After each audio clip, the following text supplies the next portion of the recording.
ప్రపంచ శ్రామిక దీక్ష దినం 140వ మేడే కార్యక్రమాన్ని దేశభక్త ప్రజాతంత్ర ఉద్యమం ప్రజా సంఘాలు కాలనీవాసుల ఆధ్వర్యంలో ఈరోజు నరసరావుపేట అష్ఫాకుల్లా ఖాన్ కాలనీలో ఘనంగా నిర్వహించడం జరిగింది.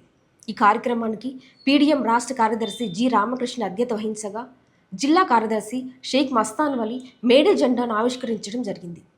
పీడీఎం రాష్ట్ర సీనియర్ నాయకులు వై వెంకటేశ్వరరావు మాట్లాడుతూ అమెరికాలోని చికాగో నగరంలో గత 140 సంవత్సరాల కిందట వేలాది మంది కార్మికులు తమకు 8 గంటల పని విధానం, సమాన పనికి సమాన వేతనం లాంటి అనేక హక్కుల కోసం పెట్టుబడిదారులకు, ప్రభుత్వాలకు వ్యతిరేకంగా పెద్ద ఎత్తున ఉద్యమించడంతో ఈ ఉద్యమాన్ని పెట్టుబడిదారి వర్గం, ప్రభుత్వం అణచివేయాలని కార్మికులపై కాల్పులకు తెగబడ్డారని, ఈ కాల్పులతో అమరులైన వీరుల స్ఫూర్తితో ప్రతి సంవత్సరం మేడే కార్యక్రమాన్ని ప్రపంచవ్యాప్తంగా కార్మికులు జరుపుకుంటున్నారని తెలిపారు.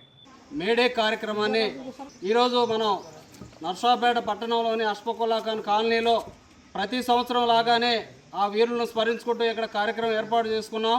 140వ మేడేని అష్ఫాకుల్లా ఖాన్ కాలనీలో ప్రజా సంఘాలు, స్థానిక కాలనీ ప్రజలు కలిపి జరుపుకోవడం జరుగుతూ ఉంది. ముఖ్యంగా 140 ఏళ్ల క్రితం 8 గంటల పని కావాలని చెప్పేసి అమెరికా దేశంలో చికాగో నగరంలో కార్మికులంతా వీధుల్లోకి వచ్చి ఆందోళన చేస్తే పెట్టుబడిదారులకు అనుకూలంగా ఉన్న ఆనాటి సైన్యం, పోలీసులు అక్కడ కాల్పులు జరిపి అనేక మందిని పట్టణ పెట్టుకున్నారు. చనిపోయే కార్మికులు రక్తం వేరులై పారుతూ ఉంటే దాంట్లో తమ చొక్కాని ముంచి ఎగరవేసిందే ఎర్రజెండా.